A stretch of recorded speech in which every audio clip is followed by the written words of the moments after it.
Max Verstappen arrasa en el Gran Premio de Imola y rompe la racha de victorias de Oscar Piastri, mientras los españoles sufren bastante en el circuito italiano. Esto es La Chica del Paddock y no olvides seguirme para no perderte ningún tipo de contenido. El Gran Premio de Imola nos ha dado uno de los mejores fines de semana de todo el calendario. Tanto el domingo como el sábado este circuito ha cumplido. Y es una auténtica pena porque durante todo este fin de semana se ha estado rumoreando, incluso ya muchos periodistas y muchos pilotos lo dan por sentado, de que ha sido la última vez que seguramente correrán en el circuito de Imola. Esto al final, la Fórmula 1 es dinero, ¿no? Como siempre esto, pues lo hemos dicho en multitud de ocasiones. Y sinceramente, que no se vaya a Imola después del fin de semana que nos ha dado, sí que es cierto que ha habido otros grandes premios de Imola donde ha sido un auténtico aburrimiento, pero que concretamente se puede anunciar que el Gran Premio de Imola ya no formará parte del calendario para próximas temporadas después de esta carrera, es para replantearse muchísimas cosas, sobre todo porque además el Gran Premio de Miami, como ya comentamos en su episodio, se ha anunciado para 2041. He disfrutado muchísimo este fin de semana, os lo tengo que confesar.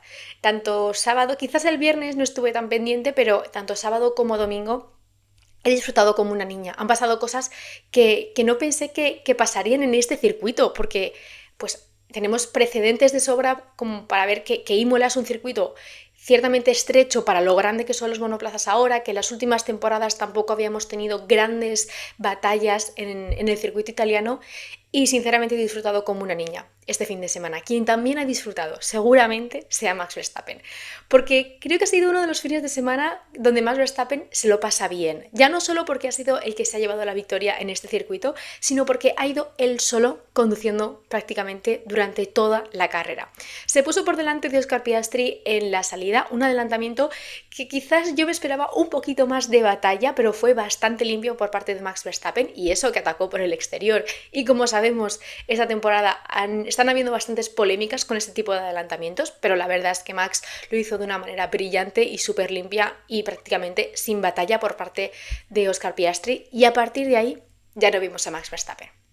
Esto es que me recuerda a los episodios de la temporada 2023, cuando decíamos de que a Max Verstappen le vemos en la salida y ya cuando cruza la línea de meta. Y fue una carrera así, una carrera al puro estilo Max Verstappen, como a mí me gusta llamar, porque a pesar de que tuvo ciertos amagos, ¿no? Como que el equipo Red Bull se vio tentado a tomar ciertas decisiones, optaron por la calma, optaron por pensar con la mente fría, por pensar como un equipo, como lo que es, ¿no? Y con un 4 veces campeón del mundo ahí subido.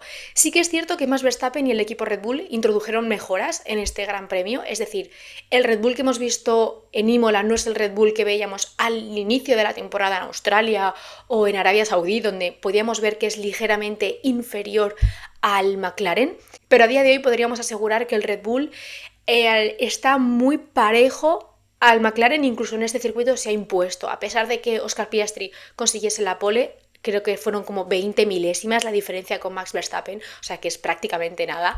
Y es un salto adelante del equipo Red Bull. Fijaos que yo al principio de la temporada comentaba que no sabía muy bien cuál iba a ser el planteamiento de este equipo, teniendo en cuenta que ya no contaban con Newey, que el bajón de rendimiento del año pasado coincide con la salida del ingeniero, y que este año, teniendo en cuenta que el año que viene van a ser motorizados por Ford, como que el tema de mejoras me tambaleaba un poco cuál iba a ser la organización de Red Bull, pero la verdad es que sigue demostrando que es un equipo campeón del mundo y de momento funcionan. Ya, bueno, Mónaco es un poco un gran premio entre paréntesis, ¿no? Porque no se pueden sacar muchas conclusiones de ese gran premio. Tocará ver España, además, se van a instalar como unas nuevas directrices, sobre todo para esos alerones de McLaren que también han implementado otros equipos. De momento no pinta mal el Red Bull y quizás por eso seguimos sin dar de baja, ¿no?, a Max Verstappen como contendiente a campeón del mundo. Porque ya no solo es que el Red Bull en este Gran Premio se haya podido igualar, incluso superar al McLaren, porque es que le sacó a Lando Norris, recuerdo una cifra como 15 segundos y 2 décimas aproximadamente, o sea, es una velocidad considerable y con un ritmo considerable. También entiendo que Lando Norris, al ver un poco que iba a ser la estrategia de una parada, no quería desgastar mucho los neumáticos, que es algo de lo que sufre el McLaren en ciertos circuitos, por lo que no doy por sentado a Max Verstappen. Es que de verdad que a lo mejor hasta que no llegue la última carrera y no vea como la matemática clara, yo Max Verstappen no lo bajo del barco. Ya no solo porque puede ser que el Red Bull haya dado un salto de rendimiento, sino que incluso en las carreras donde Red Bull no tenía esa ventaja frente a McLaren, que sí que hemos visto en Imola, se ha seguido mostrando por delante. Ya sea talento, ya sea pues esa ambición, ese trabajo o el propio Red Bull. Mis felicitaciones a Max Verstappen, que además en el Gran Premio número 400 del equipo austriaco, pues justamente le da una victoria. Y de verdad que es que tiene 124 puntos, está a 9 puntos de Lando Norris y a 22 de Oscar Piastri.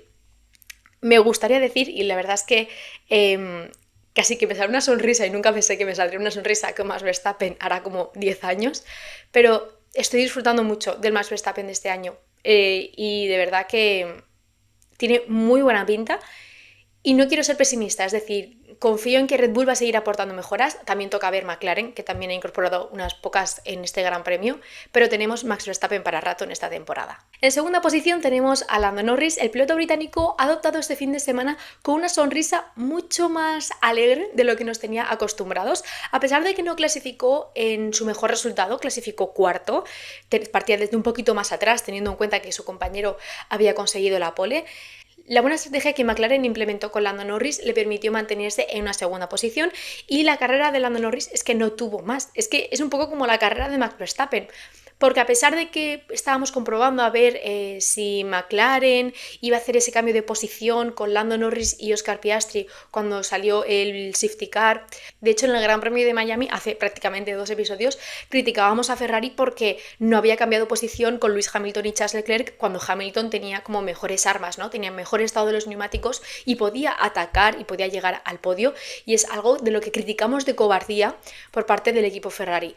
Es cierto que la situación del equipo McLaren no era igual, porque al final se encontraba bajo el safety car, y en el momento en el que el safety car se alejase, también esto lo comentaban en la retransmisión, justamente la vuelta, ¿no?, a la carrera después del safety car era bastante complicada para Max Verstappen porque tenía que traccionar muchísimo más, y la verdad es que el neerlandés salió de manera perfecta, y McLaren creo que vio como el escenario completo y dijo, si tenemos que cambiar posición y luego tener que acercarnos a Verstappen, que además tenía un neumático nuevo, la situación era bastante compleja. Entonces yo por una parte entiendo, y creo que por eso no soy tan crítica con McLaren, de decir no cambiar posición y batallarlo en pista, porque era una situación mucho más compleja, mucho más difícil, teniendo en cuenta que Max Verstappen ya se había alejado 15 segundos hacia 3 vueltas, y que al final lo reagrupas con el safety car, pero tenía la misma capacidad de en 4 o 5 vueltas marcarse 7 segundos de ventaja. Es una situación que, pues bueno, hay gente que lo ve como un acto de cobardía por parte de McLaren. Mi opinión es que no estaba en la misma posición que Ferrari en el Gran Premio de Miami, porque al final estaban bajo el safety car. Por lo que muy buena carrera de Lando Norris, que además terminaba con una sonrisa de oreja a oreja, y creo que le va a venir muy bien teniendo en cuenta las carreras que se vienen y el ritmo que está mostrando el Red Bull, y la verdad es que el piloto británico necesita la mayor motivación posible. En tercera posición tenemos a Oscar Piastri, el hombre de la pole, que no ha tenido su mejor fin de semana. No se igualará al del Gran Premio de Australia, seguro que no, pero teniendo en cuenta las carreras que hemos visto de él esta temporada, quizás ha sido de las peores. Salía desde la pole, una pole que consiguió por 20 milésimas, si no me equivoco, y en la salida pierde el liderato con Max Verstappen, una situación que considero que subestima al piloto neerlandés. Creo que Oscar Piastri se encontraba en la situación de que George Russell había salido muy bien, Max Verstappen no tanto, entonces creo que la cabeza de Oscar Piastri decidió como bloquear un poco a Russell, y eso permitió a Max Verstappen adelantarle en la primera curva. Aún así fue una carrera muy caótica, puesto que a pesar de que el piloto neerlandés marcó distancia con el piloto australiano en las primeras vueltas, la estrategia del equipo Papaya es algo que no se entiende, ¿no? Y es algo que no se entiende teniendo en cuenta que lo hicieron con el piloto, que si tenía opciones de luchar por la victoria, se las arrebataron por completo. Una vez terminó la carrera, Andrea Stella explicó que la razón por la que habían metido a Oscar Piastri tan pronto, porque recordemos que lo metieron para la primera parada, fue la vuelta 12 o 13 de 63, fue porque quizás les engañó un poco la estrategia que había adoptado el equipo Ferrari con Charles Leclerc. Es algo que sorprende teniendo en cuenta que seguramente Oscar Piastri no estuviese rodando a los ritmos que Max Verstappen, pero es muy difícil de explicar esa primera parada de Oscar Piastri si no había una necesidad de neumático urgente. Porque luego veíamos la carrera de Lando Norris y tardó tanto en parar, tanto, sí que es cierto que Lando Norris casi que entra en la vuelta justo antes del safety car y pues eso permite que la parada de Max Verstappen pues sea mucho más sencilla, ¿no?, para el equipo Red Bull. Pero la estrategia de Oscar Piastri no se justifica de ninguna de las maneras. Sinceramente, que te influya la estrategia de Charles Leclerc, que salía 11º, que sí que hizo un undercut impresionante, pero a Oscar Piastri no le tenía que preocupar para nada, ¿no? Y la carrera, aunque daba muchísima carrera, quedaban 50 vueltas. El equipo McLaren se ha intentado excusar pues lo máximo posible, aún así Oscar Piastri hizo todo lo que pudo. También es cierto que considero que si el safety car no se hubiese alargado tanto, incluso podría haber perdido podio, lo que serían muchísimos puntos perdidos por parte del equipo McLaren en lo que podría haber sido un segundo y tercero bastante cómodos, sin peligro alguno. Pero aún así sigue liderando la tabla de pilotos, sigue marcando cierta distancia con Lando Norris y Max Verstappen, y creo que, teniendo en cuenta la mentalidad de este chico, va a cambiar de chip para Mónaco y lo va a intentar dar todo. En cuarta posición tenemos a Lewis Hamilton, y que me perdone Max Verstappen, pero para mí este es el hombre del día. De verdad que no sabéis lo feliz que me hizo ver a Lewis Hamilton en la cuarta posición. Quizás, y es justo lo que he dicho con Oscar Piastri, quizás podría haber llegado al podio, y eso ya sería magnífico. Pero aún así estoy muy contenta con el piloto inglés, porque le salió no todo bien, pero le salió prácticamente todo bien. Y disfrutó, que yo creo que es lo que necesitaba Lewis Hamilton. Y si además lo hace en un circuito como es el de Imola, un circuito rodeado de tifosi que durante todo el fin de semana no le pararon de dar ánimos. O sea, los vídeos que hay por parte de los aficionados, como los que grabó el equipo de Lewis Hamilton, son impresionantes. Y la carrera de Lewis Hamilton es que quizás la definiría como paciencia. Porque la carrera de Lewis Hamilton se empezó a complicar, o al menos me empezó a sorprender cuando pasaban las vueltas y no adelantaba a Kimi Antonelli.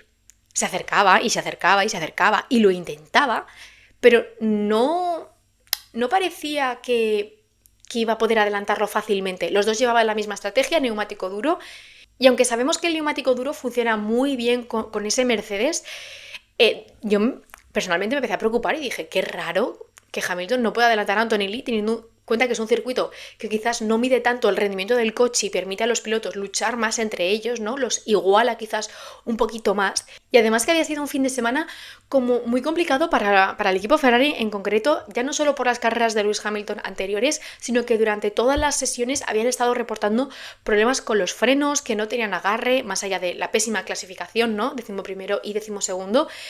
Pero fue el momento de cambiar neumático y Lewis Hamilton parecía un piloto totalmente distinto. O sea, la carrera de Imola parece que hubo dos Lewis Hamilton corriendo esa carrera. En la primera mitad, donde creo que lo intentaba con Kimi Antonelli, pero no podía, y en el momento en el que pone neumático medio, Lewis Hamilton quizás hizo su Hammer Time, ¿no? Versión Ferrari. Se puso a adelantar como un loco, lo que le había costado adelantar a Antonelli le costó cero y poco. También con el resto de pilotos de la parrilla. O sea, Lewis Hamilton parecía un piloto totalmente diferente al que habíamos visto durante este principio de temporada. Y es algo que me alegra, ya no solo porque considero que Lewis Hamilton necesita, quizás como Lando Norris, ¿no? Necesita un plus de motivación y ojalá que el Gran Premio de Imola le haya aportado un poquito más de ilusión, ya no solo para el proyecto Ferrari, sino para esta temporada, que está siendo complicada tanto para Lewis Hamilton incluso para Charles Leclerc, sino también porque al menos puede ser que Ferrari no esté yendo bien en clasificación, pero me tranquiliza que en carrera no van tan mal. Es un poco el mundo al revés, ¿no? Hace un par de temporadas el Ferrari era de los más rápidos en clasificación, conseguía bastantes poles, pero no las convertía luego en victorias y perdían muchísimo tiempo en carrera adelantados por McLaren, por Red Bull, por Mercedes. Y esa temporada está siendo todo lo contrario. Y es algo curioso porque en el Gran Premio de Imola no es un circuito, como hemos dicho al principio, que destaque, ¿no?, por su gran capacidad de adelantamiento. Y yo me esperaba una carrera muy procesión y de hecho no me sorprendió, o sea, llegué a la conclusión de decir, bueno, si Lewis Hamilton no llega a los puntos, pues bueno, mentalízate, ¿no, Alicia? En plan, aquí no van a ocurrir maravillas, ¿no? Y me sorprendió mucho. Y En circuitos donde quizás la clasificación no es tan importante, Mónaco ya sabemos que no es uno de esos, el Ferrari puede lograr varios podios y sobre todo teniendo en cuenta la gestión que están haciendo con los neumáticos en cuanto a cómo trata el monoplaza. Es algo que me tranquiliza en cuanto a ritmo de carrera porque es donde se consiguen los puntos, pero a su vez el tema de la clasificación es algo que deben de arreglar porque en Imola quizás han tenido suerte con los safety cars, con la estrategia de Charles Leclerc, pero hay otros circuitos donde no te puedes arriesgar a caer en Q2 y la imagen del sábado y la imagen del domingo de Ferrari eran completamente distintas. Era la cara y la cruz de un equipo que le falta estabilizarse en cuanto a un fin de semana de carrera. En quinta posición tenemos a Alexander Albon, que también hizo una grandísima carrera. El piloto de Williams acabó en la quinta posición, aunque estuvo en la cuarta incluso en la tercera durante gran parte de la carrera. Estuvo bastante tranquilo hasta que llegó Charles Leclerc y en una maniobra de las que ya llamaría típicas en esta temporada, en la que, quien tiene el vértice en la curva manda. Pues el piloto de Williams se fue por la grava y acabó perdiendo posición ya no solo con Charles Leclerc, sino con Lewis Hamilton. Desde el equipo de Ferrari le dijeron a Leclerc que seguramente recibiese sanción por esa acción con Alexander Albon, por lo que lo más idóneo era devolver posición, algo que acabó haciendo Charles Leclerc, pero Alexander Albon ya había perdido posición con Lewis Hamilton. Aún así, es una muy buena posición de Alexander Albon, es una buena temporada. Entiendo que el piloto pues quiere ir a por más, ¿no? Y que se había visto incluso casi en una tercera posición virtualmente y que sus aspiraciones son para más, pero que se queden tranquilos. O sea, el ritmo de Williams en esas últimas carreras es sorprendente. Alexander Albon es quizás el único que lo está demostrando, ¿no? Porque Sainz está acumulando varias carreras con mala suerte, pero de verdad que Alexander Albon le diría tranquilo, que viendo cómo está funcionando esta temporada, y aunque estén las cosas muy igualadas, de hecho lo dije en el podcast de Engranando Marcha, no me sorprendería un podio de Alexander Albon, ya no solo por el ritmo del monoplaza, sino porque considero que además es un muy buen piloto. Y llegamos a la sexta posición de Charles Leclerc, quizás el piloto que más caos, ¿no? Que desestabilizó la carrera porque forzó a gran parte de la parrilla a seguir su estrategia. Quizás podríamos atribuir a Charles Leclerc el fallo de McLaren estratégico con Oscar Piastri, el fallo de Williams estratégico con Carlos Sainz, porque fue el piloto que ya no solo abrió las paradas en el pit lane, aunque Esteban Ocon entró como al inicio de la carrera, pero no era una parada estratégica como tal. Y la carrera de Charles Leclerc me parece curiosa cuanto menos, porque me da la sensación de que esta temporada estamos viendo dos equipos Ferrari totalmente distintos.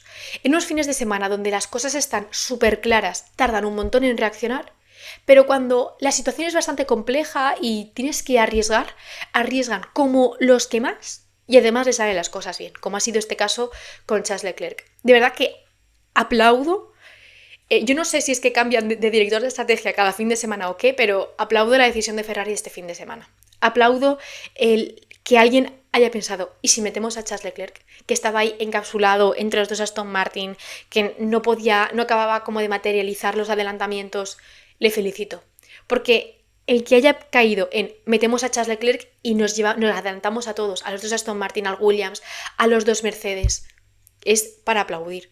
Y es que flipo, o sea, en el momento en el que vi a Charles Leclerc que se realizaba, ¿no? Ese undercut, dije, ¿cómo puede ser que hayan dado con esta genialidad en la vuelta 10 de la carrera? Que hayan dado con, wow, vamos a hacer esto, y que luego en el Gran Premio de Miami, donde la situación con Hamilton estaba tan clara de que tenían que dejarle pasar para ver si se podía acercar a Antonelli, dudaban y la cagaron. De verdad que me parecen dos equipos totalmente distintos. La carrera de Charles Leclerc incluso podría haber sido mucho más épica, ¿no? Porque al final adoptó una estrategia muy agresiva y el safety car, el virtual safety car y el safety car desestabilizaron un poco la estrategia de Charles Leclerc. Quizás podría, con el ritmo de Charles Leclerc que veíamos después de la primera parada, y el ritmo de Lewis Hamilton en este fin de semana con los medios, casi que Ferrari se posicionaba como tercer coche. Porque a los Mercedes no tardaron mucho en adelantarles. El Williams, a pesar de que estuvo batallando, tenemos que entrar en el contexto del que el Charles Leclerc tenía 20 vueltas de neumático más que Alexander Albon, y en cuanto a ritmo, Hamilton tardó poco en distanciarse de Albon una vez le adelantó. Es un poco lo que he dicho con Hamilton. Hay que hay que estabilizar a este equipo y que tienen que rendir tanto bien los sábados como bien los domingos para... Hombre, ya no entrar en la lucha por el Mundial porque eso ya está más que vendido, ¿no? Están cuartos como constructores, pero más que nada para sacar yo creo que mejores conclusiones, mejores resultados y plantear muchísimo mejor lo que son los fines de semana. Porque si Ferrari llega a clasificar cuarto o quinto, sí que no descarto un podio. Porque Hamilton por casi se acerca a Piastri, ¿no? Y respecto al toque con Albon lo quería tratar más desde la perspectiva de Charles Leclerc, ya que es una situación un tanto controversial, porque al menos desde mi punto de vista no está tan claro quién está por delante. Sí que creo que Ferrari hizo bien al decirle a Charles Leclerc devuelve posición. Aunque Charles Leclerc luego pudiese estar por delante, era arriesgarse muchísimo a perder una sexta posición y acabar en una novena. Era arriesgarse mucho después de la gran carrera que había hecho Charles Leclerc. Y me da rabia porque parece que la Fórmula 1, en vez de una carrera de coche, se ha convertido en un problema de matemáticas en el que tienes que sacar escuadra y cartabón. En el que tienes que estar calculando quién está por delante en el vértice y quién tiene el derecho, que esto es una palabra que casi me provoca sarpullidos, quién tiene el derecho o de quién es la pista, ¿no? Quién es el propietario de esa curva.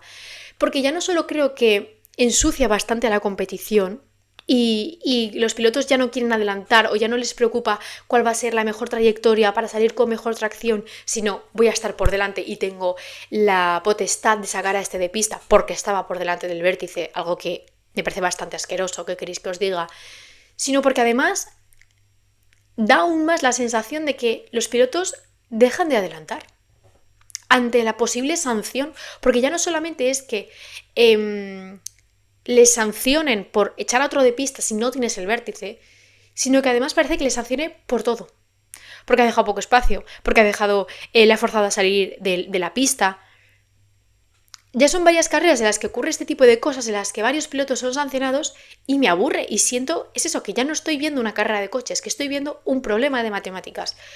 Desde mi punto de vista, para un poco cerrar este tema, Charles Leclerc creo que estaba por delante de Alexander Albon. Creo que Alexander Albon en esa curva es un tanto optimista, pero aún así me parece bastante triste que toda acción, que todo adelantamiento tenga que pasar una lista de ¿esta va por delante del vértice? Sí. ¿Esta le deja espacio? Tal, como una lista que donde tengas que hacer tic y ya a partir de ahí decides si el piloto recibe sanción o no.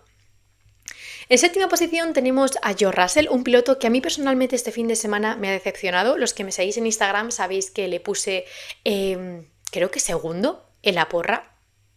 Yo creo que la gafé bastante. Estaba siendo un fin de semana muy complicado para el equipo Mercedes, puesto que no estaban siendo tan rápidos o no se acercaban tanto a los McLaren en cuanto a ritmo de carrera. Los libres 2 no estaban marcando una distancia o unos ritmos sorprendentes. En clasificación sí que se acercaron bastante, pero George Russell es una de las tantas víctimas de Charles Leclerc en este gran premio, ¿no? Adoptó la misma estrategia que el monegasco y luego pues el ritmo del Mercedes sí que estaba un poquito por detrás del de Ferrari y creo que no es la posición ideal para Russell. El Mr. Consistencia hoy o ayer no acabó como de brillar, además reportó problemas con la suspensión trasera o con alguna parte trasera del monoplaza. Una carrera muy difícil, no se puede estar siempre en el podio, pero no les doy por vencidos. Al final ha sido una carrera complicada para este equipo y George Russell pues ha hecho quizás todo lo que podía hacer con las armas que tenía. Y en octava posición tenemos a Carlos Sainz y ¿qué queréis que os diga? Si la séptima posición de George Russell para mí es decepcionante por el piloto británico, la carrera de Sainz para mí ya es frustrante, porque es otro fin de semana en el que Sainz hace todo lo que puede, clasificó sexto con un Williams. Y era una carrera donde podía recortar muchísimos puntos, donde podía sumar puntos que había estado desperdiciando, ¿no? Ya sea por accidentes o por malas estrategias durante el inicio de temporada. Y es otra carrera en la que el equipo Williams, de manera consecutiva, se carga, ¿no? La carrera de Sainz. Al final Sainz es otra de las víctimas, ¿no? Como George Russell, de la estrategia de Leclerc. Y luego el safety car, de verdad es que le sale bastante mal al piloto británico en cuanto a carrera. Hubo un momento en el que Sainz se postulaba 15º y mi cabeza ya dijo, bueno, pues si llega a los puntos es un milagro, ¿no? Una octava posición, quizás si lo ves de una manera externa, ¿no? Decir, bueno, salía sexto, acaba octavo, no está tan mal, ¿no? pero viendo que podía haber sido un resultado muchísimo mejor si la estrategia hubiese sido la correcta, pues frustra un poco, porque ya no es una carrera aislada, sino que además continúa, ¿no?, con la mala carrera y las malas decisiones que tomó el equipo Williams en Miami, y frustra un poco, porque sabes que Sainz está dando quizás de sus mejores rendimientos en Fórmula 1, está corriendo a un nivel increíble con ese Williams y el equipo no le está respondiendo. Salió a prensa diciendo que él era un hombre de equipo, que hay veces en las que falla él, ¿no?, como fue el caso de Australia, y hay veces en las que falla el equipo, algo, una mentalidad que aplaudo desde aquí, pero hay muchas cosas que replantearse para Williams, porque si tan claro veían con Albon que no había que entrar, ¿por qué sí lo hicieron con Sainz, ¿no? Y además una mala parada. Es frustrante cuanto menos, y casi da la sensación de que es otra carrera desperdiciada por parte de Sainz. Aún así, bueno, no creo que vayan a decaer. De hecho, pues digo un poco lo mismo que con Albon. Quizás con Sainz, ojalá que sí, pero no le veo tanto en el podio. Pero de lejos que no descarto que para próximas carreras pues se encuentre en la sexta, séptima posición, que es la posición que le corresponde a Sainz. O sea, no nos debemos olvidar que está con un Williams, ya no está con un Ferrari. En novena posición tenemos que hablar de uno de mis pilotos favoritos esta temporada, y es Isaac Hadjar. De verdad que creo que se está hablando poco del rendimiento de este piloto, del ritmo que está haciendo y cómo llegó a la categoría como siendo quizás un piloto que iba a pasar desapercibido, puesto que Lawson iba a ser la nueva apuesta de Red Bull, que su Noda se iba a acercar a Max Verstappen, y poco se está hablando de Isaac Hadjar. Tanto en clasificación cometió un pequeñísimo error que le partió desde un poquito más atrás, pero la temporada de este tío está siendo impresionante. La carrera del Gran Premio de Imola es para que se te cansen las manos de aplaudir a Isaac Hadjar, porque está mostrando un ritmo y una templanza y quizás una madurez en cuanto a la carrera, en cuanto a los domingos, que para mí es de alabar, porque no deja de ser un rookie. Y se habla mucho, ¿no?, de Antonelli, aquí lo hemos dicho, pero para mí Isaac Hadjar está siendo quizás mejor rookie que Antonelli, que además este fin de semana ha pasado bastante desapercibido, el piloto italiano. Me alegro muchísimo de los puntos de Isaac Hadjar. Creo que si continúa, ¿no?, bien esta temporada y le va bien en cuanto a futuras temporadas, no digo que tenga material de campeón del mundo, pero es un piloto que al menos por lo que estamos viendo merece estar en la categoría. Al menos 5 años más, porque tiene ritmo en clasificación, tiene ritmo en carrera, apenas se choca, más allá de Australia, ¿no? Y luego además es que te consigue puntos. O sea que mis felicitaciones a Isaac Hadjar y al equipo de Visa Red Bull, porque durante todo el fin de semana han estado prácticamente perfectos. Y de hecho no me sorprendería si de repente Red Bull decidiese sustituir a su Noda con Isaac Hadjar, porque la temporada que está haciendo es de aplaudir. En décima posición tenemos que hablar justamente del japonés, que no ha tenido su mejor fin de semana. Tuvo un accidente muy pero que muy grave en la Q1, un accidente del que si no llega a ser por el halo, pues podríamos estar hablando de otra cosa y otro fin de semana negro en Imola. Aún así fue una carrera en la que le dio un poco la vuelta a la tortilla, porque salía desde el pit lane, tuvieron que cambiar chasis, unidad de potencia, prácticamente todo en el Red Bull. Y fue una carrera que gracias a Dios está en puntos, porque no llega a estar en puntos, y aunque solo consiguió un punto, porque acabó 10º. Y otro gallo cantaría, porque hemos visto ciertas actuaciones de Yuki Tsunoda en el Red Bull que vale, pero no considero que esté dando la talla. Porque ya no solo es que Max Verstappen clasificase segundo, sino que además te ha ganado la carrera. Y tú terminas 10º, que sí, que salió desde el pit lane, pero es que además es una carrera de las que, como comentábamos con Checo Pérez, ¿no? Sí, tú lo ves como en resultado final y dices, joder, ha llegado a puntos, pero lo primero es que lleva un Red Bull y es muy superior al Visakasap, al Aston Martin, al Sauber, al Alpine, y que el error es suyo. Que puedes decir, buena carrera de Yuki Tsunoda, pero no hay que olvidar que ese accidente, a pesar de que es muy fuerte y no le quito peso, ¿no?, a lo que es el impacto, no deja de ser un error de conducción que se le va el monoplaza. No sé qué hará Red Bull, no sé si preferirá que Yuki Tsunoda termine la temporada y ya anunciar para la temporada siguiente a Hadjar o qué, pero desde luego que a mí personalmente Yuki Tsunoda no está cumpliendo con mis expectativas. Y en 11ª posición tenemos que hablar de Fernando Alonso. Sabéis que no solemos comentar los que acaban por debajo del top 10, pero me veo en la obligación de hablar de Fernando, porque por una parte siento que Aston Martin me ha callado la boca con las mejoras. porque no tenía muchas esperanzas viendo lo que habíamos visto en otras temporadas, pero me da rabia. Me da rabia porque justamente en el episodio de Aston Martin de hará 3-4 semanas decíamos, ¿de qué sirve que tengas un buen monoplaza si luego cuando llega la hora de la verdad, en la que puedes estar luchando por cosas más grandes, cometes fallos estratégicos gigantescos? Y es lo que le ha pasado a este equipo. En clasificación me sorprendieron gratamente viendo ese ritmo con los medios y cómo pasaron a la Q2 con los medios y con un ritmo muy fuerte. Pero no sirve de nada, al igual que decíamos que Ferrari no sirve de nada un buen ritmo de carrera si en ciertos grandes premios esa mala clasificación te va a perjudicar. En este caso a Aston Martin no le sirve de nada clasificar genial y mantenerse en el top 10 durante gran parte de la carrera.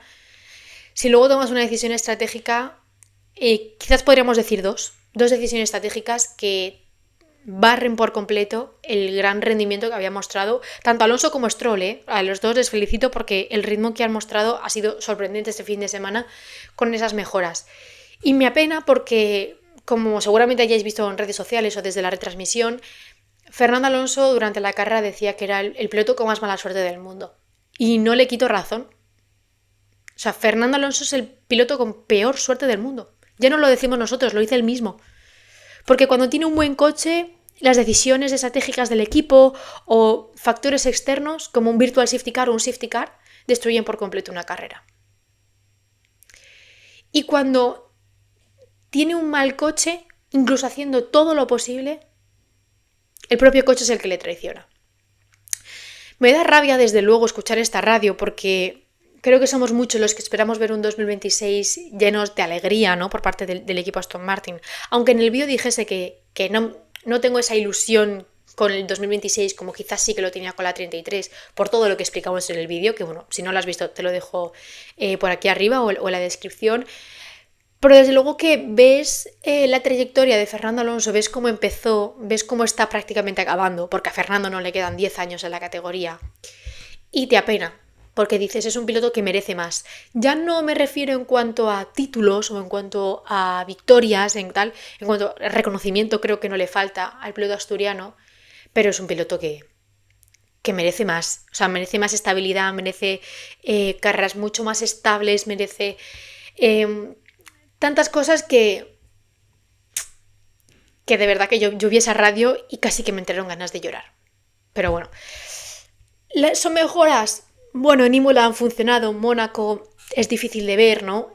Pero tocará ver qué pasa en Barcelona. También ahí pretenden meter varias actualizaciones. Pero entiendo que es una situación desesperante por parte de Aston Martin. Luego tenemos en 12ª posición a Nico Hülkenberg, 13º Pierre Gasly, que tuvo un gran premio bastante accidentado.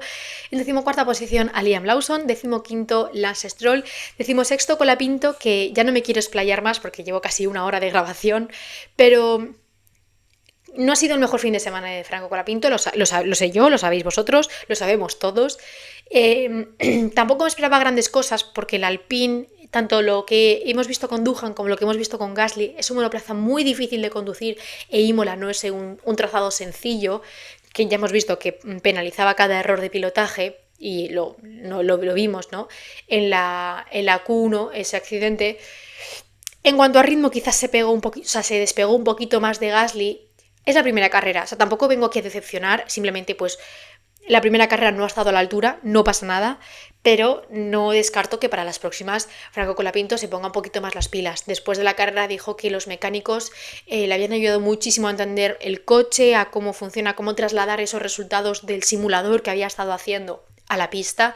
Es decir, es muy pronto para decir, Colapinto es un Doohan 2.0, desde luego que no, pero bueno, Flavio Briatore llegó el fin de semana diciendo que pedía de Franco Colapinto rapidez, puntos y que no chocase, y de momento no lo está cumpliendo. Toca ver un poco lo que pasa durante el resto de la temporada. 17ª posición para Oliver Bergman, 18º Bortoleto, y luego tuvimos el abandono tanto de Antonelli como de Esteban Ocon, los dos por un problema mecánico que hacía mucho que no veíamos. Últimamente si abandonaban era por accidentes y no tanto por problemas de carácter mecánico. Y ya se acabó el Gran Premio de Imola. No sé si despedirme de manera definitiva, porque es un circuito que hay veces que me gusta y hay veces que digo, me es difícil de tratar. Como lo dije en mis redes sociales en un vídeo que subí creo que el jueves, es innegable que este circuito tiene una mística impresionante y que además los aficionados italianos trasladan una pasión que llega, ¿no?, a través de la pantalla. Y si ha sido el último Gran Premio de Imola, me alegro de que haya sido así. Me alegro de que haya sido un fin de semana muy completo, lleno de acción, que no ha parado de darnos momentazos. Y si tiene que ser sustituido, ya sea por Madrid o por Miami, ¿no?, que son los circuitos que, pues Miami hasta 2041 y creo que Madrid es hasta 2031, si no me equivoco. Bueno, pues ha sido bonito y mola, la verdad, nos ha dado grandes momentazos, nos ha dado grandes actuaciones, nos ha dado también fines de semana muy duros, como fue el del 94, pero desde luego que es un circuito que me gusta y quizás me tranquiliza de que se haya despedido de una bonita forma de la Fórmula 1 y demostrando que es un circuito que nos puede seguir dando actividad y que si no continúa en la Fórmula 1 no es porque se haya quedado anticuado. Así que hasta aquí el episodio de hoy, quizás una despedida un tanto emocional, pero desde luego que es triste ver que circuitos tan míticos, ¿no?, tan tradicionales son sustituidos por otros urbanos y que pues personalmente considero que no dan la talla. Y nos toca Mónaco, uno de mis fines de semana favoritos. La carrera ya sabemos que no es la mejor de la temporada, pero es un fin de semana que a mí es como que la energía de Mónaco es un fin de semana que a mí me encanta, sinceramente. Va a haber muchísimo contenido en redes sociales, por lo que no olvidéis seguirme por ahí porque hemos trabajado bastante para que sea, además del mejor fin de semana del campeonato, que esté repleto de contenido. Últimamente estamos recibiendo muchísimo apoyo en ambas plataformas, tanto por TikTok como por Instagram, así que nos vemos el lunes que viene en el Gran Premio de Mónaco. Con victoria de Max Verstappen no me sorprendería, pero tampoco daría por sentado una victoria de Oscar Piastri o de Lando Norris, así que tocará esperar el lunes a ver con qué nos depara el Gran Premio de Mónaco. No olvides seguirme en mis redes sociales, darle like, suscribirse y dejar abajo qué te ha parecido quizás el último Gran Premio de Imola en la Fórmula 1.